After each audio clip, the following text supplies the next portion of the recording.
মাদ্রাসাতুল ইয়াকুব ইবনে জাবেদ লিল উলুমিশ শারিয়ার বরকতময় উদ্বোধন ও দোয়া মাহফিল অনুষ্ঠিত হয়েছে।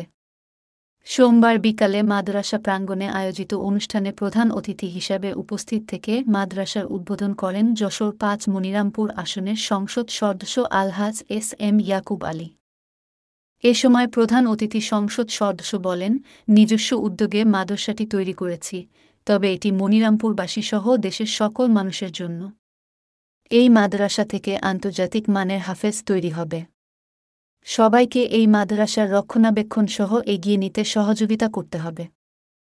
আলহাজ জবেদ আলী সর্দারের সভাপতিত্বে ও মাদানী নগর মাদ্রাসার আরবি প্রভাষক মাওলানা ইয়াসিন আরাফাতের পরিচালনায় অনুষ্ঠানে বিশেষ অতিথি হিসেবে উপস্থিত ছিলেন কামিয়া সর্দার ও মনিরামপুর উপজেলা আওয়ামী লীগের সাধারণ সম্পাদক প্রভাষক ফারুক হোসেন, উপজেলা আওয়ামী লীগের সহসভাপতি মিকাইল হোসেন, আওয়ামী লীগ নেতা GM. Majid, Gourkumar Ghosh, UP chairman Alamgir Hossain, Tauhidur Rahman, Faruk Hussain, Mazharul Anwar সহ ডি.এম. শরীফুল ইসলাম, স্বেচ্ছাসেবক লীগ নেতা মাহবুবুর রহমান প্রমুখ।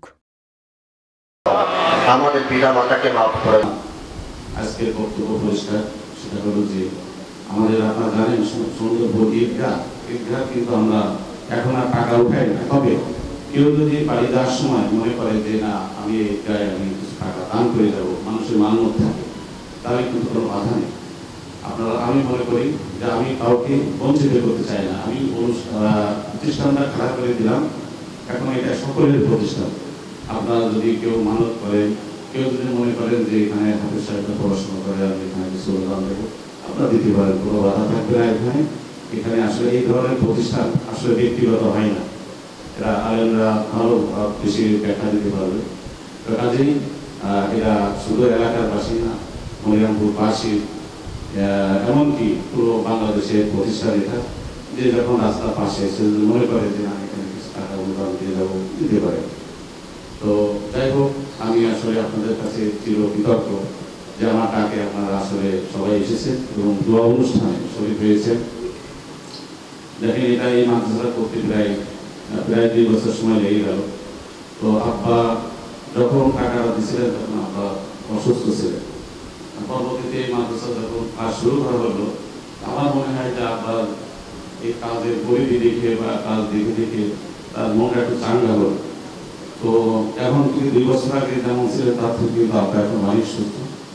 তো আমি আপনাদের কাছে আমার পরিবারের জন্য দোয়া চাই, আমার জন্য দোয়া চাই, এবং আমি সর্বোপরি মনিরামপুরবাসীর জন্য দোয়া চাই। আপনারা অনেকেই কষ্ট করে আমাকে নির্বাচিত করেছেন, ভোট দিয়েছেন, জনপ্রতিনিধি করেছেন। আমি যেন আপনাদের আশা আকাঙ্ক্ষার জায়গাটা আমি যেন পূরণ করতে পারি। বিশেষ করে দেখেন, আমরা এই দেশে আমরা যা কিছু করি, আমরা এই দেশটা যিনি স্বাধীন করেছেন তার কথা আমরা স্মরণ না করলেই নয়। তিনি বঙ্গবন্ধু শেখ মুজিবুর রহমান। তিনি কিন্তু দেখেন, যদি স্বাধীন না হতো পাকিস্তান এদের শাসন করত। তো যাই হোক, সেই মহান নেতাকে আমরা সবসময় স্মরণ করবো। এবং শুধু তাকে না, মুক্তিযুদ্ধে যারা জীবন দিয়েছে, বিভিন্ন সময় দেশের জন্য যারা জীবন দিয়েছে, দেশের জন্য যারা ভাবছে, সকলের জন্য আমরা দোয়া করবো।